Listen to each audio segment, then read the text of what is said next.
Ok, donc ça fait une semaine que j'ai pas pris de trade. J'ai pris un trade hier, donc je vais faire une vidéo un petit peu plus longue que d'habitude pour expliquer ma position, le contexte, ma vision sur la dernière semaine. J'ai pas pris de position sur aucun des jours parce que le prix m'a pas laissé rentrer tout simplement. Il n'était pas assez clean. Mais je trouve ça assez intéressant de faire une remise en contexte, d'analyser sans entrer trop dans le détail chaque jour, jusqu'à hier. Donc aujourd'hui, je le ferai plus tard aussi, j'ai pris une position aujourd'hui. Donc on va revoir chaque jour assez rapidement. C'était jeudi dernier, donc il n'y a pas eu de position. J'attendais une position juste ici parce que on avait créé donc une jolie structure comme ça avec ici un mini build-up. Hop, donc c'est une création de liquidité, un build-up. Donc une mini création de liquidité ici en intra-session. La liquidité de l'intraday, ça je peux l'enlever. La liquidité de l'intraday, elle était sur les highs, plutôt vers ici ou carrément sur le high de l'Asia. Et sur la gauche, en soi, il n'y avait pas grand chose, donc je m'attendais plutôt à juste un full drop. Il n'y avait rien pour retenir les lots. En plus de ça, on fait une grosse rejection. Donc là, j'ai un clean setup qui se fait ici. Je vais noter mon Fibo de 0,2, sauf que je ne me suis pas fait fil. Le marché, il est parti sans fil. Et je rentre pas à partir du moment où on a pris les lots de la journée. Sur la gauche, il n'y a rien, donc à partir du moment où on a pris les lots de la journée, qui était ma target, je ne rentre plus. Donc on peut passer à la journée suivante, parce que là, il n'y a pas grand-chose de plus intéressant. Moi, je traite que la session de New York. Donc ce qui se passe le matin, ça m'intéresse par rapport à la liquidité qui est créée. Et ce qui se passe après 17h, je m'y intéresse plus de la journée, enfin pour la journée, je m'intéresse le lendemain. Donc le lendemain, ce qui s'est passé, c'est que le prix a full drop. Il a créé encore de la liquidité sur les highs, donc il y a cette clean leg là, ici, une deuxième clean leg, une troisième clean leg. Donc là, il y a de la liquidité sur toute cette trendline. Je m'attendais plutôt à ce que le prix revienne chercher ces highs que je notais donc en external. Et voilà.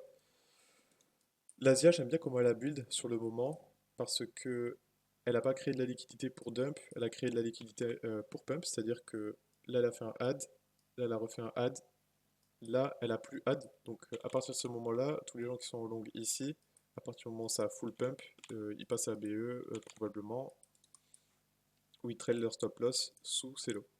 Donc j'ai bien aimé ce qui s'est passé durant l'Asia. Durant la London, ça a full pump, donc ça a confirmé vraiment le billet bullish que j'attendais, un petit peu plus du moins. Là, ça, c'est la première liquidité de la gauche, qu'il y a sur la gauche. C'est le high de la dernière session. Donc sur le moment, ce que j'attends, j'arrive à la session, donc il est 14h. Je note la dernière liquidité qui est clean, c'est celle-ci. Et il y a une chose que je vois, c'est un mini build-up qui est comme ça. Donc une mini création de liquidité. Hop. En fait, quand je note la trendline de cette façon-là, je la contrôle C, CTRL V juste pour avoir comme un channel. Ça montre, globalement, il y a trois types de marchés. Il y a le marché qui est en range, qui est comme ça. Le marché qui est en range bullish. Et le marché qui est en range bearish. Et donc, on a globalement une trendline et on peut voir les retail, les styles de trading retail ou algo qui entre en position. Là, c'est ce qu'on appelle une création de liquidité. Derrière, je vais attendre un inducement de cette liquidité pour pouvoir prendre. Donc là, je suis bullish. Là, c'est un build-up bearish qui se fait induire à la hausse. Donc c'était plutôt un short ici qu'il fallait prendre. Mais j'ai rien touché parce que ça concorde pas avec ma vision overall. Donc là, on vient sortir tout le monde et j'aime beaucoup ce qui se passe parce que il y a eu une manipulation durant ma session. La liquidité qui a été construite, on l'a induite à la hausse, on vient la sortir à la baisse. On vient sortir la structure qui est clean, probablement le lot ou tous ceux qui ont tradé le matin, donc les early qui étaient dans le buy en early. Ici, ici, ici. Ils ont sûrement trade sous ce lot parce qu'il y a un énorme pump derrière, encore un joli pump, donc ça a sûrement trade dessous. On vient sortir tout le monde, sauf que voilà, le setup candle il est très très haut. Donc là c'est le high de ma journée, c'est celui-ci, mais je peux quand même trader parce qu'il y a de la ligue sur la gauche à aller chercher donc le high de la prochaine session. Donc je peux quand même prendre ma position après le high de la journée. Pour target ça, c'est un très mauvais erreur, donc j'ai pas pris la position. On passe à la journée suivante. Donc au passage, c'est venu chercher le high de la external de la structure, donc le high de la veille, de l'avant-veille, non de la veille. Ce qui se passe ensuite, donc là c'est le 9, c'est le lundi. Le lundi, j'ai été toujours haussier avec ce qui s'est passé. Comme ça, j'étais plutôt haussier sur le début de semaine, avec donc la prochaine session qui est ici, et hop, je vais noter comme ça. La prochaine session qui est ici, le high de la journée qui est le high de l'Asia qui ne s'est pas fait induire et qui n'est pas non plus un nid du smut. Il n'y a pas eu de manipulation avant, il n'y a pas eu de création de liquidité, donc c'est vraiment juste de la liquidité pour plus tard. Là, on vient créer un gros boss bearish avec beaucoup de momentum. Donc il y a tout le monde qui rentre en short. On crée une trendline. Donc là, je vais la noter, elle est très très clean. Hop là. Elle est très clean celle-là, donc je la note comme ça. Même si ça touche pas, c'est approximatif. Un M15, on la voit encore mieux.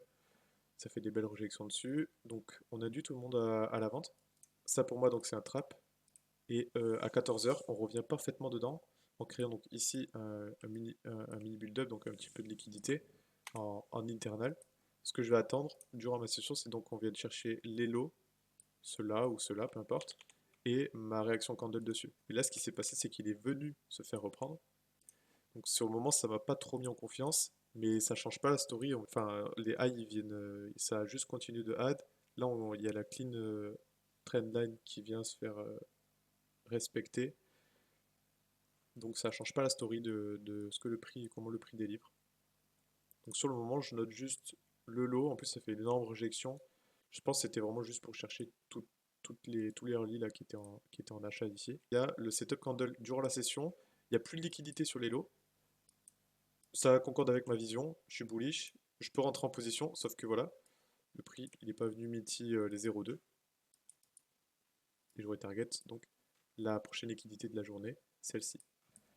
Pas de position pour ce jour-là non plus. Donc je passe à la journée suivante. Là, on a pris toute la liquidité sur la gauche, ici, ici. Et l'Asia, elle a build. Hop, je vais remettre ça comme ça. L'Asia, elle a build pour partir plutôt à la baisse. Enfin, elle a build un peu des deux côtés. Il y a de la lique ici, il y a de la lique ici. On vient sweep l'Asian High durant la London. Et on crée de la lique comme ça là. Donc j'étais pas super fan pour partir à la hausse parce qu'il y a le lot de l'Asia, c'est pas un Indusmat, c'est de la lique. Ce lot là c'est de la lique, ce lot là c'est de la lique. Et à la fois j'étais pas super fan non plus des highs parce que ça c'est de la lique, c'est de la lique, c'est de la lique. Donc ça se fait induire. Là en plus il y a une grosse résistance. On vient donc induire le matin le high. C'est pas grave, je traite pas le matin. Il se fait reprendre. Donc généralement quand une liquidité se fait induire, si on reprend plusieurs fois la même liquidité, c'est pas très très bon. Surtout, sauf si c'est dans les timings, des fois ça peut le faire, mais si c'est pas dans les timings, généralement c'est pas très bon. Donc on sait qu'on cherche à aller plus loin. Donc je note ça comme liquidité, prochaine liquidité. J'arrive à 14h, je vois quoi donc? On a disrespect le high qui était potentiellement un inducement de la zen high. On a add là-dedans, donc là c'est un clean trap. Tous ceux qui sont rentrés en longue après ce mouvement, et quand c'est revenu miti, ils étaient clairement en transe, l'imbalance est parfaite. Ça redonne un boss, donc là il y a clairement une intention de montrer que qu'on veut créer de la liquidité sur les lots. Donc je me suis attendu durant ma session à ce qu'on vienne chercher les lots pour acheter. Là c'était un petit peu plus confirmé. Là on vient chercher une partie de la liquidité, tout ça, en début de session, sauf que c'est vraiment pas assez clean. On add dans les lots, hop, c'est énergie. On add dans les lots. Il y a une rejection ici, une rejection. Là, on fake un petit peu, on revient dedans, on rejection, en rejection. Il y a plein de rejections qui sont juste au-dessus. Là, on reject dedans. J'allais pas long là-dessus. Le lot de l'Asia, pour moi, c'est de la lique. Il y a ce lot-là, je sais même pas s'il fait sweep. Non, il s'est pas fait sweep. Ça a pas sweep assez de liquidité, même si à mon setup candle, là, je le compte pas. Ce qui se passe ensuite, c'est que le prix vient dans le trap en haut, qui est pour moi un trap. Parce qu'en plus de ça, on a boss, donc là c'est clean, les gens ont envie de rentrer. Il y a beaucoup de momentum, beaucoup de candles unidirectionnels, donc ça c'est cool. J'aime bien voir le prix comme ça. Donc là, on vient parfaitement reject dans le high, ça confirme encore plus la liquidité sur les tops. On vient chercher les lows, sauf qu'il y a une méga candle de rejection, enfin d'englobante, et Le prix ne mitit pas les 0,2, il part direct dans la ligue. Et quand il revient, bah, on a suppléé la ligue, donc je vais pas continuer de rentrer dessus. J'attendrai plutôt, puis en plus surtout que c'est hors session. Donc j'attends le lendemain. Le lendemain, ce qui s'est passé, donc le prix a créé une grosse leg bearish, une deuxième leg bearish, avec tout ça le matin. Donc là, je m'attendais vraiment juste à un delivery bullish durant la session. C'était juste obvious. Il y a une grosse trendline, une table de table, 3 tapes, quasiment 4, 5. Il y a la sixième qui vient parfaitement. Et là, malheureusement, il n'y a pas eu de setup. Donc j'ai noté ce mini build-up, donc c'est plutôt du M1 là, qui a une création de liquidité à la baisse, parce qu'on est dans le high structurel qui est clean, c'est celui-ci. Donc c'est la clean liquidité qu'on vient fake. On la fake une fois ici, en faisant un petit boss, donc un fake boss dans le mauvais sens. Donc je vais juste noter ça comme mon potentiel inducement duquel je trade. Là il y a de la liquidité, donc on le voit, hein, trendline. En plus de ça, il y a un petit boss, 2, 3, 4. On essaie de faire entrer quelques personnes à la hausse. On vient percer la trendline, on réagit dessus avec une englobante. Là, ce que j'attendais, c'était qu'on vienne prendre ces lots, ce lot et ce lot, et que ça donne le setup candle pour partir à la hausse. Mais le prix, il est parti direct. Il y avait une news, 14h30. Le 11, je crois que c'était mercredi, c'était la NFP. Ouais, c'est ça. C'était la NFP. Je sais pas pourquoi ils ont mis la NFP le mercredi. D'habitude, c'est vendredi. Ils ont mis CPI vendredi. D'habitude, c'est le mercredi. Ouais. Donc voilà, pas de position ce jour-là. Et je vais pas short sur les highs parce que j'avais une vision plutôt bullish avec le 1, 2, 2 legs bearish. Sur la gauche, on vient même pas chercher la next liquidité. Donc je j'allais pas short là. Et j'étais plutôt en continuation bullish. Mais le prix, il en a eu un peu rien à foutre. Il a fait un gros demi-tour bearish. Donc ça, c'était mon potentiel inducement de la journée. Et le fait que ça vienne se faire reprendre, ça m'a un peu perturbé. Parce que normalement, lorsque l'inducement de la journée, enfin lorsqu'il y a un inducement de la journée, ça se fait pas reprendre. Là, il se fait reprendre. Donc ça veut dire que potentiellement on va aller plus bas. Donc je vais chercher sur la gauche la next liquidité. C'est celle-ci. Hop. Donc à ce moment-là, je me suis dit potentiellement un delivery bearish. Je vais attendre le lendemain. Donc là, on en vient au jour où j'ai pris la position. L'Asia, elle a créé de la ligue full bullish. Donc pas en accord avec le fait qu'on allait aller plus loin. Sur le moment, j'avais deux visions. Donc la première vision, c'est que potentiellement on allait être bearish en delivery jusqu'à cette ligue. Et la deuxième option, c'était qu'on était bullish et que ça, c'était vraiment juste un resweep de l'inducement et que du coup, il y avait un autre inducement ici. Surtout, ça fait un gros boss avec du momentum. Je me suis dit potentiellement, ça va venir chercher les highs. J'ai noté ça comme un trap parce que c'est là où littéralement tous les retail il va rentrer dedans. Il y a toute la ligue qui a... Si la ligue elle avait été créée bearish, j'aurais carrément pas compté ça comme un inducement potentiel, mais sur le moment là je l'ai compté comme un inducement potentiel et je me suis dit que ça allait être bullish. Donc ça a créé de la ligue bullish, on a eu un petit inducement ici, on vient ensuite péter les highs, donc potentiellement inducement low, bon si c'est pas un inducement assez clean pour que ce soit un inducement de la journée, surtout que le PA il range derrière, si le PA il full pump ça peut tenir comme inducement de la journée, mais là le PA il range, donc le PA c'est le price action, c'est juste le prix quoi. Ensuite il y a ce clean build-up qui est construit dans le trap, donc là ce qui est le plus clean c'est que on crée donc de la liquidité sur les lots. On est dans un trap bearish, donc ça va très probablement fake ceux qui veulent vendre. Donc ce qui va se passer, c'est que on va fake ceux qui veulent vendre, et en même temps, on va sortir la liquidité des acheteurs. Et là, c'est ce qui s'est passé. On est venu chercher donc toute la liquidité. Donc la liquidité, j'ai monté dans mon short, j'avais noté ce point-là comme liquidité le plus logique à venir chercher. Pourquoi? Parce que c'est le trap dans lequel il y a tous les lots qui ont réagi. Donc on a réagi ici, on a break, on a re-réagi dedans. Tous les lots, ils tiennent à partir de ce point-là. Donc la liquidité, elle est potentiellement ici, ici, ici, et sur tous les lots. Si on vient chercher juste ça, enfin cette liquidité ou celle-là, et qu'il y a le setup candle, c'est moins clean. Potentiellement, je l'aurais pris, mais c'est moins clean. Mais bon, là, ça c'est venu chercher toute la liquidité. Il n'y a pas besoin d'aller plus bas, parce que là, on voit que ça n'a pas add de la liquidité dans ce lot, ça add de la liquidité dans cet OB. Donc il y a le setup candle qui se fait juste là. Hop, je rentre sur les 0,2. Hop, je suis même pas en M1. Au début, j'allais un peu en M1, mais je pense que ça sert pas à grand chose sur des setups comme ça avec un petit RR. d'aller en M1.